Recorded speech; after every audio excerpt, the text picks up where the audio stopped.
Guverinoma y'u Rwanda yatangaje ko yasabye Ubwongereza kwishyura miliyoni 50 z'amapawundi, ayo narenga miliyari 89 ndetse na miliyoni 200 z'amafaranga y'u Rwanda.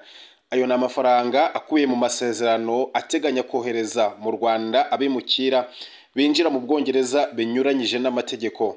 Amasezerano yo kohereza mu Rwanda abimukira binjira mu Bwongereza mu buryo bunyuranye n'amategeko yashizweho umukono muri Mata 2022, ariko avugururwa mu Kuboza mu mwaka w'ibihumbi 2023.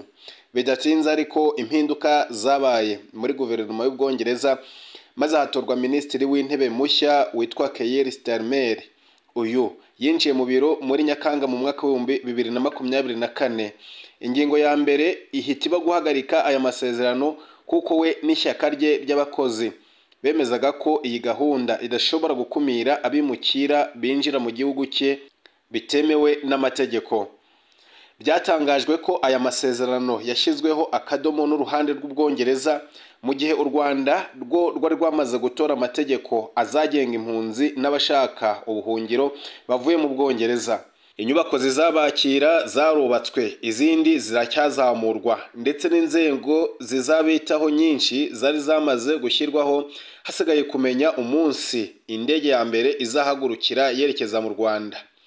Mu Kwakira mu mwaka w'ibihumbi 2024, Ubwongereza bwatangaje ko amafaranga yose bwari bumaze guha u Rwanda muri gahunda batazayishyuza, ariko butayibonamo umuti wakemura ikibazo cy'abimukira, ahubwo ko bugomba gushyira imbaraga mu gucunga umutekano w'aho abimukira binjirira mu bwato buto buva muri Afurika no mu burasirazuba bwo hagati.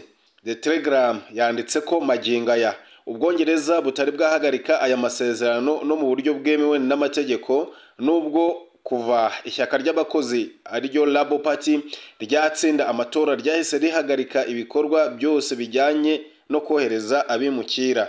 U Rwanda rwo ruvuga ko kuba aya masezerano atarahagaritswe mu buryo bunyuze hagati ya za guverinoma nk'uko yasinwe, biha igihugu uburenganzira bwo gukomeza gukurikirana ibiyakubiyemo. Umuvugizi wa guverinoma y'u Rwanda Yolande Makoro abinyujije ku rukuta rwa X yanditse ko Ubwongereza bwari bwasabye u Rwanda guhara amafaranga yagombaga kwishyurwa bucece, maze rubyemera kubera umubano mwiza n'icyizere impande zombi zari zifitanye, ariko Ubwongereza bubirengaho. Akomeza agira ati Ubwongereza bwari bwasabye u Rwanda guhara aya mafaranga bucece hashingiwe ku cyizere n'umubano mwiza twari dusanganwe hagati y'ibihugu byombi. Atariko Ubwongereza bwangije iki cyizere binyuze mu gufatira u Rwanda ibihano bidafite ishingiro bigamije guhungabanya umutekano wacu, hamwe n'imvugo rutwitsi zidafite ishingiro za minisitiri w'Ubwongereza ushinzwe Afurika, uyu yitwa Lord Collins of Highbar. Asoza agira ati ubu rero turi gukurikirana ayo mafaranga kuko Ubwongereza buyatugomba mu buryo bwemewe n'amategeko. Andi makuru avuga ko kugeza muri Gashyantare mu mwaka w'ibihumbi 2024, Ubwongereza bwari bumaze kwishyuza u Rwanda miliyoni 220 z'amapawundi. Hakaba hari hasigaye kwishyurwa izindi nshuro eshatu, aho muri Mata mu mwaka w'ibihumbi 2024 hagombaga kwishyurwa miliyoni 50 z'amapawundi, no muri Mata 2025 hakishyurwa andi miliyoni 50 z'amapawundi, ndetse no muri Mata 2026 hakazishyurwa andi miliyoni 50 z'amapawundi. Makoro agira ati u Rwanda rwamenyesheje guverinoma y'Ubwongereza ko rwishyuza miliyoni 50 z'amapawundi akubiye mu masezerano agenga gahunda y'abimukira ndetse n'imishinga y'iterambere. Imibare y'inzego zishinzwe abimukira mu Bwongereza igaragaza ko mu mwaka w'ibihumbi 2024 imibare y'inzego zishinzwe abimukira mu Bwongereza igaragaza ko mu mwaka w'ibihumbi 2024 abimukira binjiye mu gihugu binyuranye n'amategeko banyuze mu nzira z'ubwato buto barenga 36,816. Abo barimo abarenga 23,000 binjiye nyuma ya Nyakanga mu mwaka w'ibihumbi 2024 ubwo Starmer yari amaze kujya ku butegetsi. Ubwongereza buherutse gutangaza ko bubaye busubitse inkunga zimwe zanyuzwaga mu ngengo y'imari ya leta zigenewe u Rwanda, uretse amafaranga agenewe gufasha mu mibereho myiza y'abaturage. Iki ni icyemezo bwafashe nyuma yo gushinja u Rwanda kugira ingabo mu burasirazuba bwa Repubulika Iharanira Demokarasi ya Kongo, ariko rwo rukabihakana ndetse rugatanga n'ibimenyetso bibivuguruza. Umwuka wakomeje kutaba mwiza ubwo Minisitiri Collins yabeshyaga Sena y'Ubwongereza ko yavuganye na Minisitiri w'Ububanyi n'Amahanga n'Ubutwererane w'u Rwanda ibyerekeye abantu bishwe na ADF muri Repubulika Iharanira Demokarasi ya Kongo, ariko u Rwanda rurabinyomoza ndetse ruhamagaza ambasaderi w'iki gihugu gisabwa kubivuguruza.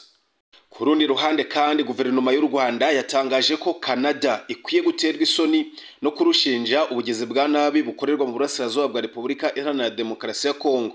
Minisiteri y'Ububanyi n'Amahanga ya Canada ku itariki 3 Werurwe 2025 yashinje u Rwanda kugira ingabo mu burasirazuba bwa Repubulika Iharanira Demokarasi ya Kongo no gufasha umutwe witwaje intwaro wa M23. Ni ibirego u Rwanda rwagiye ruhakana mu bihe bitandukanye ndetse rukabitangaho ibisobanuro. Minisiteri y'Ububanyi n'Amahanga n'Ubutwererane y'u Rwanda kuri wa 4 Werurwe 2025 yatangaje ko uruhande Canada yafashe ku ntambara yo mu burasirazuba bwa Repubulika Iharanira Demokarasi ya Kongo ruteye isoni, kandi ko kwegeka ubu bugizi bwa nabi ku Rwanda bitihanganirwa. Yagize iti u Rwanda rwabonye itangazo rya Minisiteri y'Ububanyi n'Amahanga ya Canada ku kibazo cyo mu burasirazuba bwa Repubulika Iharanira Demokarasi ya Kongo, kandi rusanga kurwegekaho ubugizi bwa nabi buvugwa mu buryo bugamije kuruharabika bidakwiye kwihanganirwa. Tuzabisabaho guverinoma ya Canada ibisobanuro. Minisiteri y'Ububanyi n'Amahanga ya Canada yatangaje ko ishyigikiye intambwe yatewe n'umuryango wa Afurika y'Amajyepfo SADC, wa Afurika y'Iburasirazuba EAC n'umuryango wa Afurika yunze ubumwe EU igamije gushakira amahoro uburasirazuba bwa Repubulika Iharanira Demokarasi ya Kongo. Guverinoma y'u Rwanda yasubije ko Canada idakwiye kuvuga ko ishyigikiye intambwe zatewe na Afurika zigamije gushakira amahoro uburasirazuba bwa Repubulika Iharanira Demokarasi ya Kongo, mu gihe ihitamo kwegeka ubugizi bwa nabi bwose ku Rwanda aho kubaza leta ya Repubulika Iharanira Demokarasi ya Kongo ibitero ikomeje kugaba ku baturage bayo. Iti Canada ntabwo yavuga ko ishyigikiye intambwe yatewe nabo ku mugabane muri gahunda igamije amahoro mu gihe yegeka ubugizi bwa nabi bw'uburyo bwose ku Rwanda, ikananirwa kubibaza Repubulika Iharanira Demokarasi ya Kongo biyiha urwaho rwo kongerera umurego ibitero ku basivile bayo. Yibukije kandi ko ingabo za leta ya Repubulika Iharanira Demokarasi ya Kongo zifatanyije n'umutwe w'iterabwoba wa FDLR ndetse n'ihuriro wa Zarendo bikomeje kugaba ibitero mu Banyamurenge mu ntara ya Kivu y'Amajyepfo, igaragaza ko kutabivugaho kwa guverinoma ya Canada bidakwiye kandi biteye isoni. Guverinoma ya Canada yatangaje ko yatumije ambasaderi w'u Rwanda Prosper Higiro kugira ngo imugaragarize ibirego u Rwanda rushinjwa mu burasirazuba bwa Repubulika Iharanira Demokarasi ya Kongo ndetse n'ingamba rwafatiwe.